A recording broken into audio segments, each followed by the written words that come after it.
So namaskaram, and let's start with the next chapter, chapter number 7, registration. Technically we have dealt up to the chapter number 5, ठीक है ना? तो chapter number 5 के बाद chapter number 6 आना चाहिए था, which is input tax credit. But we are keeping chapter number 6 toward the last, so we will handle it toward the end of the syllabus, not now. उसके पहले जो छोटे छोटे प्रोसीजरल चैप्टर्स है वो सारे हो जाने जरूरी है. That will give you more liberty and more understanding of input tax credit chapter, क्योंकि ये सारी चीजें लिंक है इनपुट टैक्स क्रेडिट से. तो आपको पहले आईटीसी पढ़ने से पहले registration, tax invoice, debit note, credit note, returns, payment of tax, ये सारे चैप्टर हो जाने जरूरी है. And lastly we will look into input tax credit chapter. तो allow me to start the registration chapter without wasting much of our time. फटाफट करना है. अभी ये चैप्टर का आपको बैकग्राउंड मैंने आपको बता ही दिया है. ओके तो जीएसटी लॉ में रजिस्ट्रेशन जो है वो स्टेट वाइज होता है. आप लोगों को पहले रजिस्टर्ड करना पड़ता है, उसके बाद ही पूरा का पूरा जीएसटी का जो भी बेनिफिट्स होते हैं वो सारे बेनिफिट्स आपको मिलेंगे. जीएसटी रजिस्टर्ड ट्रेडर माने जाओगे. GST registration is the pan based registration. अगर आपके पास परमानेंट अकाउंट नंबर नहीं है तो you will not get a GST registration number because the base is the permanent account number. ठीक है. फिर एक पर्टिकुलर लिमिट क्रॉस होने के बाद रजिस्ट्रेशन मैंडेटरी हो जाता है. वो भी आप लोगों ने पढ़ा होगा. कुछ डेफिनेशन दिए हुए काम के नहीं है. We have already covered majority of this definition. Taxable person क्या है वो आप लोगों को मैंने बहुत पहले पढ़ाया था. फिर से एक बार बता देता हूं. लेवी के चैप्टर में हो ही गया था अपना ये concept. A taxable person means a person who is registered under GST और liable to be registered under GST. ये बहुत सारे लोगों को एक कॉमन डाउट ये रहता है कि जीएसटी रजिस्ट्रेशन की जो लिमिट है वो एग्जम्पशंस दिए गए हैं आपके जीएसटी लॉ से. कल भी हमारे पास एक क्लाइंट आया था और उस क्लाइंट ने मुझे सेम बात पूछी कि यार जीएसटी लॉ में तो 20 लाख रुपए का वो एग्जम्पशन है ना. वो सर्विस प्रोवाइडर है, कोचिंग इंस्टीट्यूट चलाते हैं यहाँ पे, computer coaching classes. And he was asking me कि 20 लाख रुपीस का तो बेसिक एग्जम्पशन लिमिट है. So I said no, 20 lakh rupees का बेसिक एग्जम्पशन लिमिट जो एप्लीकेबल है वो रजिस्ट्रेशन के लिए. जो लिमिट्स हमारी बात होती है आपकी 20 लाख वगैरह की, वो 20 लाख का जो है वो रजिस्ट्रेशन का लिमिट है, जीएसटी का लिमिट नहीं है. That means once you are a registered person you are liable to pay tax irrespective of your turnover. आपका टर्नओवर कितना है वो मैटर ही नहीं करता. ठीक है ना. टर्नओवर आपका बिलो 20 है, अबाउट 20 है, that doesn't make any difference. If you are registered you have to pay tax. So please keep this in mind.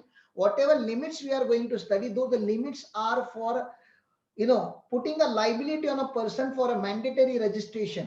अगर ये मैंडेटरी रजिस्ट्रेशन में आता है तो उसको रजिस्ट्रेशन करना पड़ेगा. तो ये पूरा सीक्वेंस है जो सारे सेक्शंस हमें पढ़ने अभी इस चैप्टर में. तो पहला सेक्शन आएगा 22 which is a core section, flagship section हम बोलते हैं, जहाँ पे person liable for registration if you cross the prescribe limit. वो 10 लाख, 20 लाख, 40 लाख की बातें हमारी ऑलरेडी हो चुकी है. ये बेसिक चैप्टर में हो चुकी है. आज खाली फिर से एक बार दिखाना है आपको. सेक्शन 23 में है person not liable for registration. One of the famous person here is agriculturist. Farmer से हम टैक्स नहीं लेते भले उसका टर्नओवर 40 लाख के ऊपर हो. 24 इररिस्पेक्टिव ऑफ योर टर्नओवर आपको रजिस्ट्रेशन लेना ही पड़ता है. आप एक स्पेशल टाइप ऑफ कैटेगरी हो जाते हो जीएसटी रजिस्ट्रेशन में. Section 25 talks about procedure for registration. Section 26 talks about deemed registration. अगर गवर्नमेंट ने 3 डेज में उनको 3 डेज में आपको रजिस्ट्रेशन देना पड़ता है या कैंसिल करना पड़ता है, जो भी उनको रिप्लाई 3 डेज में देना होता है. If they don't give you reply within 3 days then your application for registration will be considered as a deem registration. Approval माना जाएगा, डीम रजिस्ट्रेशन है. सेक्शन 27 है special provision for CTP and NRTP, non resident taxable person and casual taxable person. वो भी पढ़ेंगे हम यहाँ पे. सर अगर मुझे रजिस्ट्रेशन में से मेरा एड्रेस चेंज करना है, फोन नंबर चेंज करना है, ईमेल आईडी चेंज करना है, नेचर ऑफ बिजनेस चेंज करना है, प्रोडक्ट ऐड करने या प्रोडक्ट कम करने, तो can I do that? Yes, that is known as amendment of registration. ठीक है ना, अमेंडमेंट होता है. सर मुझे बिजनेस नहीं करना है अभी, या कम से कम जीएसटी वाला बिजनेस नहीं करना है, can I cancel my registration? Answer is yes, you can cancel your registration. और अगर आपने लॉ के साथ कंप्लाई नहीं किया तो can department cancel your registration? Answer is yes. तो डिपार्टमेंट भी आपका रजिस्ट्रेशन कैंसिल कर सकता है और आप भी अपना रजिस्ट्रेशन अप्लाई कर सकते हो फॉर कैंसिलेशन. और कभी कभी कैंसिलेशन और रजिस्ट्रेशन के बीच में का जो पीरियड होता है, आप रजिस्टर्ड हो, रजिस्ट्रेशन से कैंसिलेशन के पीरियड में कुछ एक 10-15 दिन का 20 दिन का टाइम जो जाता है, उस टाइम में आपका कैंसलेशन जो रजिस्ट्रेशन नंबर होता है उसको सरेंडर किया जाता है। तो एक नया स्टेज है, रजिस्टर्ड, सरेंडर, देन कैंसलेशन, ऐसी उसकी स्टेजेस होती है, वो हम पढ़ेंगे। सर एक बार डिपार्टमेंट ने कैंसिल किया तो क्या ना रिवोक माय कैंसलेशन, क्या ना स्टॉप माय कैंसलेशन, या कैंसलेशन को फिर से रिवाइव कर सकता हूं क्या? तो रिवोकेशन ऑफ कैंसलेशन का प्रोविजन है सेक्शन 30 में।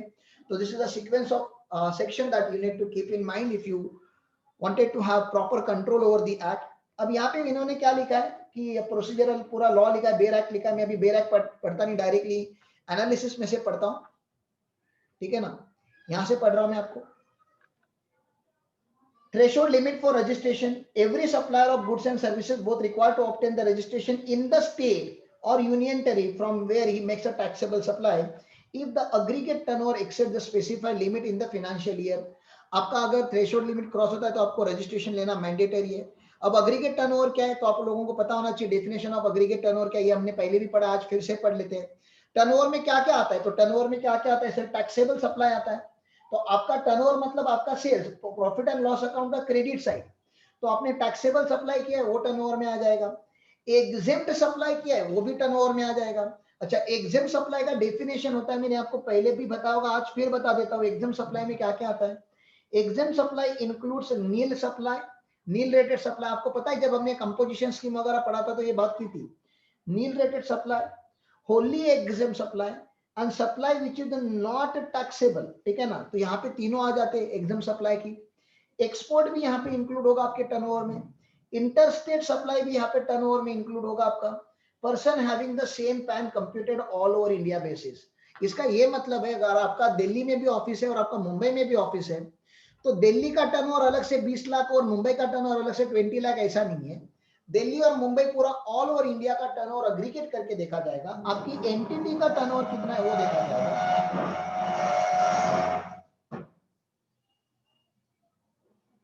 आपका जो एंटिटी का जो टर्नओवर है वो एंटिटी के टर्नओवर के बेसिस पे आपका रजिस्ट्रेशन मैंडेटरी है, ऑप्शनल है, वो डिसाइड किया जाता है, ठीक है ना।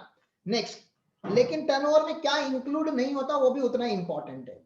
आपके टर्नओवर में जैसे आपका सेल्स अगर 100 लाख का है प्लस आपने 18% का जीएसटी लिया है 18 लाख, तो GST component is not your turnover. तो ये इन्होंने यहाँ पे एक्सक्लूड में लिख दिया है। CGST, SGST, UTGST, IGST and cess, मतलब जीएसटी का कोई भी कंपोनेंट आपका टर्नओवर में काउंट नहीं होगा। And you already know this कि आरसीएम पे जब आप टैक्स भरते हो आपकी इनपुट के ऊपर, आपके एक्सपेंसेस के ऊपर जब आपको आरसीएम लगता है, रिवर्स चार्ज मैकेनिज्म, तो यू पे tax but that is not your turnover because it's not your outward supply, it's your inward supply. तो ये inward supply, value of inward supplies on which tax is payable under reverse charge mechanism, ठीक है ना। Inward supply तो taxable होगा ही नहीं आप लोगों के हाथ में। तो ये बात यहाँ पे हो गई एग्रीगेट टर्नओवर में। फिर उन्होंने यहाँ पे एक एक्सप्लेनेशन क्या दिया है, aggregate turnover exclude inward supplies on which tax is payable under reverse charge mechanism। ये बातें हमारी हो गई, ठीक है ना। लेकिन अगर मैं जीटीए हूं या मैं लॉयर, मैं एडवोकेट हूं, अब समझो जरा, और मेरा जो सप्लाई है, मेरा जो सप्लाई वो इनपुट इनवर्ड सप्लाई किसी एंटिटी को, तो उसके टर्नओवर में काउंट नहीं होगा। लेकिन जो जीटीए है उसके आउटवर्ड सप्लाई में काउंट होगा, क्योंकि इन्होंने यहाँ पे क्लियरिटी दी है, outward supply of outward supply taxable under reverse charge would continue to be part of the aggregate turnover of the supplier। Obviously supplier ने तो सेल किया हुआ है, भले उसके ऊपर टैक्स नहीं भरा है लेकिन उसके टर्नओवर में वो काउंट होगा, यहाँ पे बात की गई है। रघुवीर private limited pay GST on sitting fee to director for the services rendered by them. तो एक कंपनी है, डायरेक्टर का जो सिटिंग फीस होता है आपको पता है रिवर्स चार्ज में टैक्सेबल होता है, ठीक है ना। Under reverse charge the value of service provided by the directors to the रघुवीर private limited will form part of the aggregate turnover of the director and not a Raghuveer private limited। तो ये उन्होंने clarity दे दी आपको, ये बात यहाँ पे हो गई। आगे चलता हूं मैं। aggregate turnover to include total turnover on all branches on all India basis। तो यहाँ पे उन्होंने एक एग्जांपल दे दिया, एग्जांपल से और क्लैरिटी मिल जाती है। A is a dealer, a dealer X has two offices, one in Delhi and another in Haryana। एक दिल्ली में और एक हरियाणा में। In order to determine whether the X is liable for registration, the turnover of the both offices would be taken into account only if the same exceeds the applicable threshold limit। X is liable for registration, ये तो आपको पता ही है, ठीक है ना। और क्या क्या होता है सर इसमें मैंने आपको बता दिया, एग्जाम में नील रेटेड भी आता है, नॉन टैक्सेबल भी आता है। तो यहाँ पे देखो उन्होंने क्या बोला है, मधुर ऑयल्स पंजाबी देंगे जिन्हें supply of machine oil as well as petrol. अब पेट्रोल जो है वो नॉन टैक्सेबल आता है, लेकिन फिर भी एग्रीगेट टर्नओवर में काउंट किया जाएगा, ठीक है ना। Supply petrol is not liable for GST, but supply of machine oil is taxable. In order to determine whether the Madhur oils is liable for registration, the turnover of both taxable and non-taxable supply would be taken into account further, and if same is exceeding the applicable threshold, then Madhur oil is liable for registration. ये भी आपका clarity यहाँ पे आ जाता है। आगे चलते हैं। Mohini enterprises has appointed Messrs Bestford and associate as agent. अब एजेंट ने आपके बिहाफ पे सील किया तो आपका टर्नओवर हो जाएगा। Mrs. Bestford and Associate makes supply of goods on its own account as well as on behalf of Mohini Enterprises. All supply of goods made by Mrs. Bestford and Associate as the agent of Mohini Enterprises as well as on his own account will included in the aggregate turnover of Mrs. Bestford and Associates. तो ये agent के turnover में include हो जाएगा, क्योंकि agent खुद के behalf पे ये सेल कर रहा है, इंडिपेंडेंटली सेल कर रहा है, ठीक है ना। एग्रीगेट टर्नओवर और टर्नओवर इन स्टेट क्या होता है सर? एग्रीगेट टर्नओवर मतलब ऑल ओवर इंडिया का, और टर्नओवर इन स्टेट मतलब उस पर्टिकुलर स्टेट का। जैसे आपका 4 ब्रांच है, महाराष्ट्र, केरला, गुजरात और कर्नाटका, ठीक है ना। तो एग्रीगेट टर्नओवर मतलब चारों ब्रांच का टर्नओवर, वो एलिजिबिलिटी बताएगा। लेकिन जब टैक्स भरोगे तो महाराष्ट्र का अलग भरोगे, कर्नाटका का अलग भरोगे, गुजरात का अलग भरोगे और केरला का अलग भरोगे। तो उन्होंने वो डिफाइन किया हुआ है एग्रीगेट टर्नओवर दोनों में क्या डिफरेंस है। थ्रेशोल्ड लिमिट का एप्लीकेबिलिटी आपको तो पता ही है, मामी नात्री का 10 लाख, ये पता है आप लोगों को, मामी नात्री का 10 लाख याद आ रहा है आपको? क्या रजिस्ट्रेशन की बातें याद आ रही है आपको? मैंने बताई थी, मेरे पास लिखा हुआ भी होगा, मेरे पास एविडेंस होता है हर चीज का।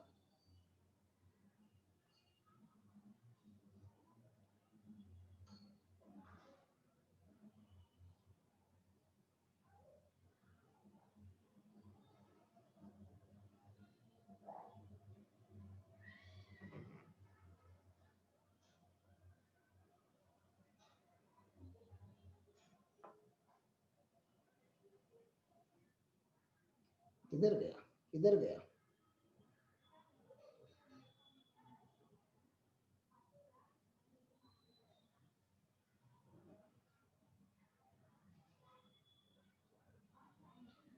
अलग अलग जगह पे लिखा जाता है ना।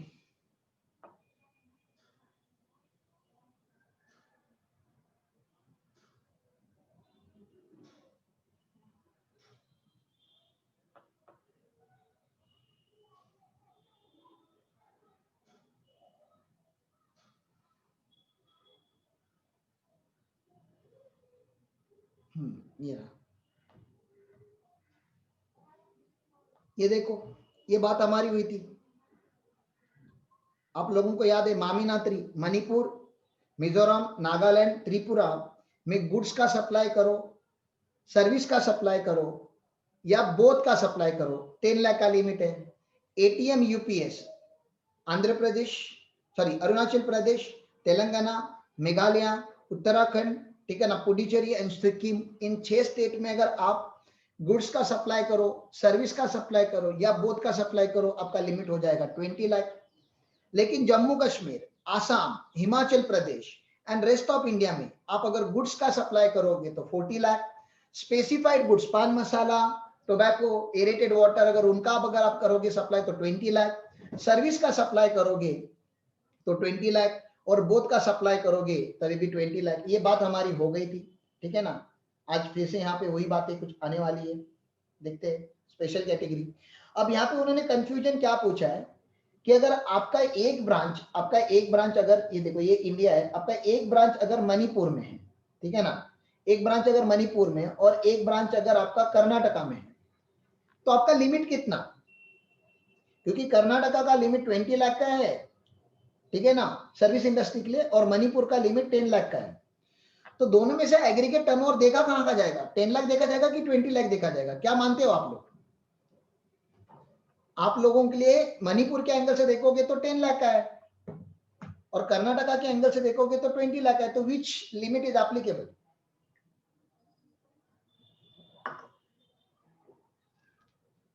नहीं बता पा रहे हो? तो whenever you are confused, always go conservative. ये मैंने आपको पढ़ाया बहुत पहले. Whenever there is a confusion in the law, you must give a conservative answer, and conservative answer is 10 lakh. क्योंकि रजिस्ट्रेशन जल्दी लेने का कोई पेनाल्टी नहीं है, लेकिन रजिस्ट्रेशन नहीं लेने का पेनाल्टी जरूर है. तो यहाँ पे उन्होंने ये बोला हुआ, यहाँ पे देखो, if a person with the places of business in a different state across India has one branch in a special category, then the threshold limit for GST registration will be 10 lakh रुपए. ये देखो यहाँ पे बता रहा है, अगर मामी नात्री में उसका अगर लिमिट, मामी नात्री में अगर उसका एक भी ब्रांच अगर होता है तो limit will become 10 lakh rupees. Conservative उन्होंने रखना है. फिर उन्होंने बोला है जो 40 लाख का लिमिट है, ये कुछ स्पेशल कैटेगरी गुड्स है, उनको एप्लीकेबल नहीं होता. तो स्पेशल कैटेगरी कौन से है वो? तो person liable for compulsory registration, 24 वाले लोगों को तो ये लिमिट तो एप्लीकेबल ही नहीं, क्योंकि उनको तो बाय डिफॉल्ट रजिस्ट्रेशन लेना पड़ता है.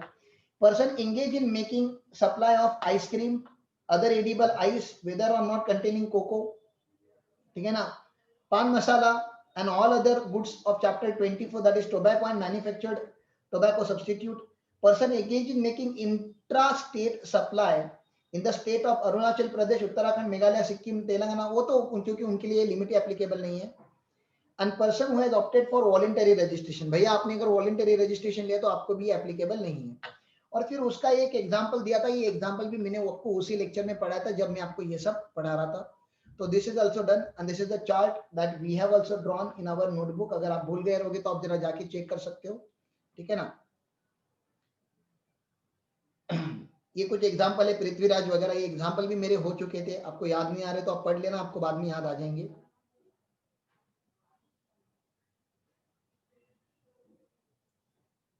ठीक है. फिर नेक्स्ट सेक्शन आता है compulsory registration in certain cases. तो ये लिस्ट आपको याद रखनी पड़ेगी. इन लिस्ट को ना लिमिट एप्लीकेबल नहीं होती है, बाय डिफॉल्ट इनको रजिस्ट्रेशन लेना ही पड़ता है. They are very special type of category, ठीक है ना. इसका chart toward the end of the chapter दिया हुआ है, लेकिन मैं यहां से पढ़ना चालू कर देता हूं. Person making any interstate taxable supply, अगर आप इंटरस्टेट टैक्सेबल सप्लाई करते हो तो आपको रजिस्ट्रेशन लेना मैंडेटरी है. मैंने मल्टी स्टेट नहीं बोला, मैंने मल्टी स्टेट नहीं बोला, मैंने इंटरस्टेट बोला. इसका क्या मतलब है? अगर मेरे दो बिजनेसेस है, एक मुंबई में और केरला में, केरला की ब्रांच केरला में सप्लाई करता है, मुंबई की ब्रांच मुंबई में सप्लाई करता है, तो ये इंटरस्टेट बिजनेस नहीं हुआ, ये मल्टी स्टेट बिजनेस हुआ, ठीक है ना. इंटरस्टेट बिजनेस मतलब क्या? मुंबई से माल केरला जा रहा है, दिस इज इंटरस्टेट. अगर आप इंटरस्टेट सप्लाई करते हो तो आपको रजिस्ट्रेशन मैंडेटरी, ऐसा पहला लिखा हुआ है, लेकिन उसमें हावेवर लिखा जाता है. हावेवर मतलब एक्सेप्शन, मतलब आप इंटरस्टेट भले करो फिर भी आपका ये लिमिट जो है वो एप्लीकेबल होगा, आपको कंपलसरी रजिस्ट्रेशन नहीं होगा. वो हैंडीक्राफ्ट गुड्स को हमेशा बेनिफिट देता है गवर्नमेंट, आप याद रखो. हैंडीक्राफ्ट गुड्स को हमेशा बेनिफिट दिया जाएगा, अभी सर्विस सेक्टर को भी गवर्नमेंट ने बेनिफिट दिया हुआ है. However the threshold limit of 20 lakh और 10 lakh is available in case of interstate supply of taxable services and notified handicraft goods. तो इन दोनों को ये पॉइंट एप्लीकेबल नहीं होता. सर्विसेज, कल आप अगर चार्टर्ड अकाउंटेंट बन जाते हो, कॉस्ट अकाउंटेंट बन जाते हो, आपका ऑफिस अगर महाराष्ट्र में है और आपको एक असाइनमेंट कर्नाटका से या केरला से आती है, आप बिंदास जाके कर आ जाओ. आप ये टेंशन मत लो कि आप इंटरस्टेट सप्लाई कर रहे हो, क्योंकि इंटरस्टेट सप्लाई करोगे तभी भी ये लिमिट एप्लीकेबल है. 20 लाख का 10 लाख का लिमिट एप्लीकेबल है इन चीजों के लिए. ठीक है, आगे चलता हूँ. एक होता है concept of casual taxable person. इनके बारे में तो डिटेल में बात करनी है अपने को, इस चैप्टर में करके रहेंगे. लेकिन कैजुअल टैक्सेबल पर्सन मतलब मैंने आपको बताया होगा कि हमारे महाराष्ट्र में जब अभी गरबा चालू होता है, दशहरा जब चालू होता था, अभी तो कोविड-19 की वजह से चलो फिर भी बहुत सारा बिजनेस मार खा गया, लेकिन जब दशहरा अपने यहाँ पे चालू होता है तो जो गुजरात राजस्थान के जो लोग होते हैं वो कुछ कपड़े, स्पेसिफिक टाइप के कपड़े जो होते हैं जो हम दशहरा में पहनते हैं, गरबा खेलने के लिए जाके पहनते हैं, जो डिजाइनर वर्क होता है उसके ऊपर बहुत सारा ग्लास वगैरह रखे होते हैं, तो टिपिकल टाइप का जो ड्रेस कोड होता है आपने देखा होगा बहुत सारे गरबा में, वो सेल करने के लिए बाहर के लोग यहाँ पे आते हैं. अब उनका यहाँ पे महाराष्ट्र में या मुंबई में परमानेंटली बिजनेस नहीं करना होता, उनको एक सीजन के लिए करना होता है, 15 दिन के लिए 20 दिन के लिए बिजनेस करना होता है, एंड दे गो बैक. ठीक है ना, ऐसा है. तो महाराष्ट्र, उनका रजिस्ट्रेशन राजस्थान में है, कर्नाटका में, लेकिन महाराष्ट्र में नहीं है. तो महाराष्ट्र में we will call them casual taxable person. तो उन लोगों को यहाँ पे रजिस्ट्रेशन लेना मैंडेटरी है. वैसे ही जो एनआरटीपी होते हैं, मतलब देश के बाहर के लोग जब देश में आके एग्जीबिशन वगैरह लगाते हैं, तो we call them NRTP. Non resident taxable person, इन दोनों के लॉ जो है वो स्पेशल लॉ में आता है। स्पेशल लॉ की प्रोविजन हम बाद में कर लेंगे। यहाँ पे आपको क्या याद रखना है कि सीटीपी और एनआरटीपी को बिजनेस करना मैंडेट, अगर बिजनेस करना है तो रजिस्ट्रेशन लेना मैंडेटरी हो जाएगा हमारे स्टेट में। हाँ, लेकिन अगर वो हैंडीक्राफ्ट वगैरह बेच रहा है, अगर वो हैंडीक्राफ्ट बेच रहा है, नोटिफाई हैंडीक्राफ्ट, तो जो लिमिट हमने लगा के रखा है 10 लाख 20 लाख का, वो लिमिट उनको एप्लीकेबल हो जाएगा। नेक्स्ट, अगर आप रिवर्स चार्ज में लाइबल हो रहे हो, रिवर्स चार्ज में आप सप्लायर नहीं हो, आप रेसिपिएंट हो, and reverse charge mechanism is putting liability on you, then irrespective of your level of turnover you are suppose to get registration mandatorily. ये एक पॉइंट आपको याद रखना यहाँ पे जरूरी है, ठीक है ना। नेक्स्ट, नेक्स्ट एनआरटीपी, एनआरटीपी की बात हमारी हुई कि एनआरटीपी भी मैंडेटरी रजिस्ट्रेशन में आते हैं। E commerce operator, e commerce operator के बारे में, जो भी ई कॉमर्स ऑपरेटर है देश के, उन सबको registration mandatory. Not only that, a person who is doing supply through e-commerce operator, even they are liable to get registration in India. Every e-commerce operator who is required to collect TCS, एक हम बात करेंगे TCS करके एक chapter आएगा अपना, TCS tax collected at source, and person who supply goods or services other than supplies of specified under 9(5) through e-commerce operator who is required to collect tax at source, but the threshold limit of 20 lakh rupees is available in case of supplying services through e-commerce operator. Services को हमेशा benefit दिया गया है। अगर आप services दे रहे हो through e-commerce operator, तो मेरे अभी ऑनलाइन लेक्चर्स कुछ रिकॉर्डेड करके हम किसी ई-कॉमर्स ऑपरेटर पे, लेक्चर्स कार्ट वगैरह ऐसा बहुत कुछ होता है, उस पे अगर हम सेल करेंगे तो वो भी एक ई-कॉमर्स ऑपरेटर होता है, लेकिन फिर भी मुझे लिमिट एप्लीकेबल होगा।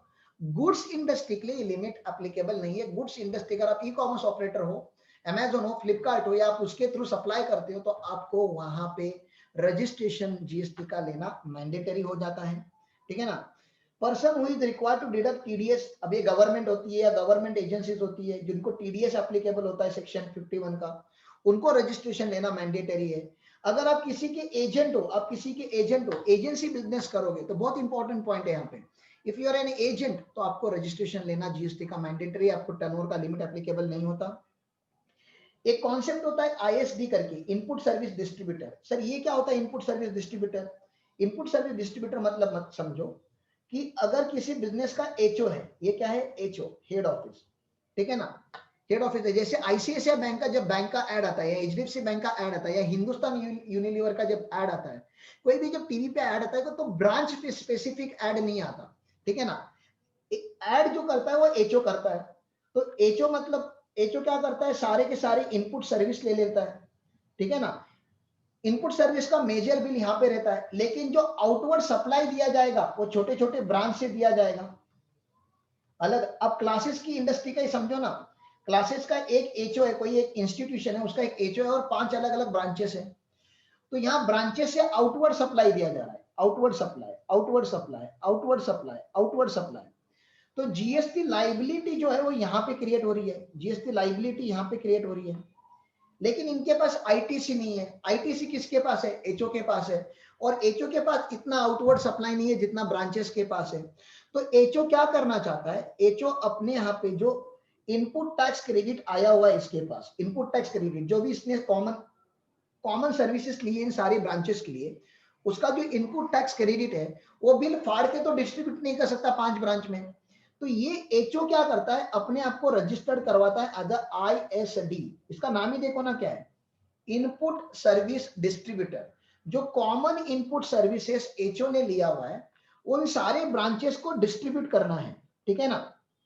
इन सारे ब्रांचेस को डिस्ट्रीब्यूट करना है। ये डिस्ट्रीब्यूट करने के लिए इनका टर्नओवर का प्रोपोर्शन लिया जाता है, ठीक है, और यहां से बिलिंग किया जाता है, बिलिंग किया जाता है ताकि यहाँ पे जो इनपुट टैक्स क्रेडिट अवेलेबल है एचओ के पास, ये डिस्ट्रीब्यूट हो जाए अमंग द ब्रांचेस और यहाँ पे आईटीसी आ जाए। तो दे पे टैक्स, यहाँ पे टैक्स पेमेंट होता है, रिवर्सल होता है यहाँ पे आईटीसी का, और ये आईटीसी ब्रांच के पास चले जाता है। तो ये जो आईएसडी करके जिसको रजिस्ट्रेशन लेना है, अगर आपको डिस्ट्रीब्यूट करना पड़ेगा, करना होगा इनपुट सर्विसेज, तो आपको रजिस्ट्रेशन लेना मैंडेटरी है। टर्नओवर का लिमिट जो वो एप्लीकेबल नहीं होता। फिर क्या होता है, आपने अलग अलग .com देखे होंगे, शादी.com, नौकरी.com, monster.com। यहाँ पे क्या होता है, आपको डेटाबेस एक्सेस दिया जाता है, जो ऑलरेडी एक डेटाबेस होता है उस वेबसाइट पे, उस डेटाबेस का एक्सेस दिया जाता है। और ये एक्सेस फ्री नहीं होता, ये कुछ फ्री भी होता है, फ्री की भी कुछ लिमिटेड सर्विस है, लेकिन अगर आपको प्रीमियम अकाउंट होल्डर बनना है तो you have to pay them. ठीक है ना। तो पेड सर्विसेज भी होती है, उनका नाम होता है ऑनलाइन इंफॉर्मेशन, इनका नाम है online information, online information and database access and retrieval, OIDAR services from the place outside India. ये फॉरेन कंपनीज की है, फेसबुक, इंस्टाग्राम जैसे, ठीक है ना। From a place outside India to a person in India other than a registered person, तो इनको भी रजिस्ट्रेशन लेना मैंडेटरी हो जाएगा, ठीक है ना। Next, person who is required to pay tax under reverse charge under section 95, तो नॉर्मल 9.3 का 9.4 का तो ऑलरेडी कवर्ड था, 9.5 वाला भी कवर्ड है। सच अदर पर्सन और class of the person as notified by the government of India, और उन्होंने बोला सीटीपी और एनआरटीपी को बाद में डिटेल में डिस्कस किया गया, जब जाएंगे तो वहां पे देख लेंगे। तो ये हो गए किनको किनको रजिस्ट्रेशन लेना मैंडेटरी है। सेक्शन 22 में टर्नओवर क्राइटेरिया, सेक्शन 24 में इर्रिस्पेक्टिव ऑफ टर्नओवर आपको रजिस्ट्रेशन लेना पड़ता है, ऐसी बात की गई है। तो सर ऐसे भी दुनिया में कुछ लोग होंगे ना जिनको रजिस्ट्रेशन लेने की जरूरत नहीं है, हाँ है ना, वो है सेक्शन 23 के। सेक्शन 23 के सबसे पहला जो है, अगर कोई पेट्रोल पंप है जो खाली पेट्रोल सेल करता है, कोई पेट्रोल पंप है जो खाली पेट्रोल सेल करता है, या कोई मिल्क वेंडर है जो खाली मिल्क सेल करता है, तो 100% they are 100% wholly they are selling of goods or services which is exempt or not liable for tax। अगर आपका गुड्स लाइबली टैक्स लेने तो आपका टर्नओवर भले हजारों करोड़ हो, आपका पेट्रोल पंप है और आपका टर्नओवर 2 करोड़ रुपए का है, 5 करोड़ रुपए का है, 100 करोड़ रुपए का है, फिर भी आपको रजिस्ट्रेशन लेने की जरूरत नहीं है, क्योंकि you are running only a petrol pump which is not a taxable goods, और एग्जम्प्टेड गुड्स भी होगा या एग्जम्प्टेड सर्विसेज होगा तभी भी सेम। मतलब हॉस्पिटल है और आपका हॉस्पिटल खाली हेल्थ केयर सर्विस देता है और कुछ नहीं करता, वो कॉस्मेटिक सर्जरी वगैरह वो सब नहीं करता, तो हॉस्पिटल को रजिस्टर्ड करने की जरूरत नहीं है। आप स्कूल हो, आप एजुकेशनल इंस्टीट्यूशन हो जो खाली एग्जाम सर्विस प्रोवाइड करता है, तो आपको रजिस्ट्रेशन लेने की जरूरत नहीं है, ठीक है ना। देखो क्या बोलता है,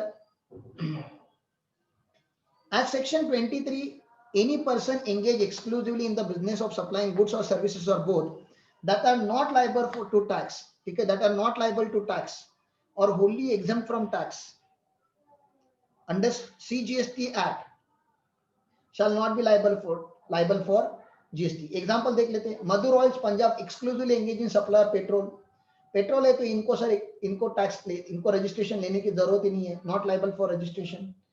भव्य Jyoti foundation charitable trust registered under section 12 exclusively engage in supply of service by charitable activity, अब आपको पता है चैरिटेबल एक्टिविटी एग्जम्प्ट है, तो they are also not liable for registration. Agriculturist, यहाँ पे उन्होंने फोटो बना के दे दिया, ये फार्मर लोग हैं, इनको रजिस्ट्रेशन लेने की जरूरत नहीं है, ठीक है ना, डायरेक्टली इनका यही पढ़ लेते हैं। Deshbandhu is an agriculturist engaged in a cultivation of wheat in his field in the state of Punjab. He was exclusively engaged in a supply of wheat cultivated in his field in a previous year, thus not liable for registration as he was exclusively engaged in a supply of produce out of the cultivation of land. In the current year, he decided to start trading in a rice apart from supplying the wheat produce. Rice का trading चालू करेंगे बता रहे, cultivation नहीं, trading purchase sale करना चालू करेंगे। अब ऐसा करेंगे और टर्नओवर अगर 32 लाख हो जाएगा और वीट का टर्नओवर 9 लाख का होगा, अब तो टोटल हो जाएगा, टोटल टर्नओवर 40 लाख के ऊपर जा रहा है तो इनको रजिस्ट्रेशन लेना मैंडेटरी हो जाएगा। Since he is engaged in a trading of rice also, he is not covered under section 23 above. The threshold limit for registration applicable to a person exclusively engaged in a supply of goods in the state of Punjab is 40 lakh rupees. The aggregate turnover of Deshbandhu in the current year is 41 lakh Q, 32 lakh का वो taxable exempt supply, 9 lakh का taxable supply, which exceeds the threshold limit and therefore is liable for registration। तो ये आपको पता होना चाहिए। फिर गवर्नमेंट ने अपने पास पावर रख दिया, गवर्नमेंट ने बोला कि हम कुछ लोगों को नोटिफाई करेंगे, नोटिफिकेशन के थ्रू कुछ लोगों को हम एग्जाम करना चाहेंगे तो उनको एग्जामेशन मिलना चाहिए, और गवर्नमेंट ने वैसे एग्जाम कर दिया कुछ लोगों को, ठीक है ना। Person who are only engage in making supply taxable और गुड्स और both on which the tax is paid on reverse charge basis, ठीक है ना। जैसे अभी ये डायरेक्टर है, डायरेक्टर कंपनी को सर्विस दे रहा है, अब डायरेक्टर की सर्विस 100% रिवर्स चार्ज पे है भैया, तो 20 लाख भले क्रॉस भी हो जाए तभी भी डायरेक्टर को तो टैक्स भरने की जरूरत नहीं है, तो उससे बेचारे से टैक्स क्यों भरवा रहे हो आप, रजिस्ट्रेशन क्यों करवा रहे हो। तो यहाँ पे देखो ये जीटीए का एग्जाम्पल है, जीटीए का 100% जो सर्विस है वो रिवर्स चार्ज पे अगर होता होगा तो जीटीए क्यों रजिस्ट्रेशन लेगा, ठीक है।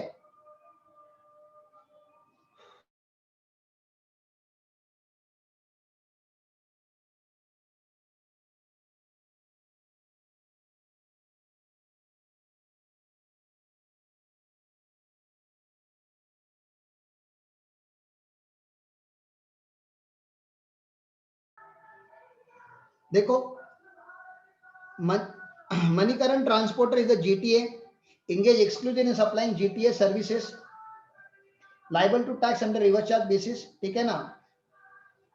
It is exempt from registration and is engaged exclusively in making supply which is liable to be paid on reverse charge basis. Further, Manikaran Transporter supplies said services to Divakar Manufacturing Private Limited, whose aggregate turnover does not exceed the applicable threshold limit. लेकिन दिवाकर को तो लेना ही पड़ेगा tax, वो तो registration 24 में cover होता है. Since the Divakar Manufacturing Private Limited has to pay tax on GTA, ठीक है ना, under reverse charge, it is required to obtain registration mandatorily irrespective of the turnover limit. चलो ठीक है, आगे चलते हैं. इंटरस्टेट सप्लाई की तो बात हो ही गई थी हमारी कि आप इंटरस्टेट सप्लाई करोगे तो मैंडेटरी है. लेकिन जैसे मैंने बताया, सर्विस और हैंडीक्राफ्ट वालों को गवर्नमेंट ने एग्जम्पशन दे दिया है कि बोला ठीक है, आपको आपका टर्नओवर क्रॉस होगा तभी रजिस्ट्रेशन लेना, नहीं तो लेने की जरूरत नहीं है.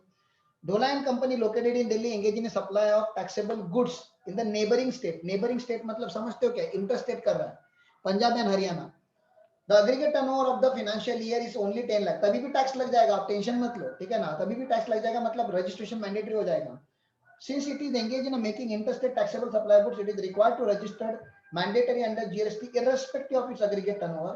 However, if the above case is engaged in interstate supply of services अगर होता तो ये 20 लाख का लिमिट लग जाता और फिर इनको रजिस्ट्रेशन मैंडेटरी नहीं होता. सर ये हैंडीक्राफ्ट को भी सेम रूल है, हैंडीक्राफ्ट को भी आपको एग्जम्पशन मिला है, वो तो 2 बार अभी तक बातें हो गई हमारी, उन्होंने हैंडीक्राफ्ट को ज्यादा डिफाइन किया हुआ है, हैंडीक्राफ्ट मतलब क्या होता है. एक क्वेश्चन कर लेते उसी के ऊपर. ये अभी लॉग आउट होने वाला है, लॉग आउट होगा तो आप मुझे एक 120 को ज्वाइन कर लेना, ठीक है ना, 120 को ज्वाइन करने का, लॉग आउट होने वाला है अभी 2-4 मिनट में. Ariza Private Limited, located in Madhya Pradesh, is a supplier of taxable and notified handicraft goods. It supplies the goods in neighboring state of Uttar Pradesh and Orissa. तो mandatory हो जाता है registration. लेकिन उन्होंने क्या बोला, notified handicraft goods है. अब टर्नओवर देखना पड़ेगा, हैंडीक्राफ्ट गुड्स है तो. और turnover for the month of April is 15 lakh. Although Ariza Limited is engaged in making of interstate supply of taxable goods, it is not liable to obtain registration till the aggregate turnover does not exceed the limit of 20 lakh rupees. तो ये पता होना चाहिए आप लोगों को, turnover limit cross नहीं हुआ है उसका. Same benefit casual taxable person को भी हमने दिया है कि आप हैंडीक्राफ्ट गुड्स अगर दे रहे हो तो 20 लाख तक का टर्नओवर है आपका, जब तक क्रॉस नहीं होता तब तक आपको रजिस्ट्रेशन लेने की जरूरत नहीं है. तो ये सब सर्कुलर वगैरह उसी के रिलेटेड है. ये उन्होंने समरी बना के दी है. फाइनली किसको किसको रजिस्ट्रेशन नहीं लेना होता सेक्शन 23 में, तो person who is exclusively making supply of services और गुड्स व्हिच इज एग्जम्प्ट और नॉट टैक्सेबल, ठीक है ना, person who is supplying होनली exempted goods, agriculturist and specified categories bye the government. तो ये तो बातें हमारी हो गई. इसके आगे हमें पढ़ना है प्रोसीजरल एस्पेक्ट पढ़ेंगे हम ब्रेक के बाद. मतलब एक मैंने जैसे बोला आपको 120 को आप मुझे रीज्वाइन करो, तब हम प्रोसीजर पढ़ेंगे, रजिस्ट्रेशन का प्रोसीजर क्या होता है. टाटा.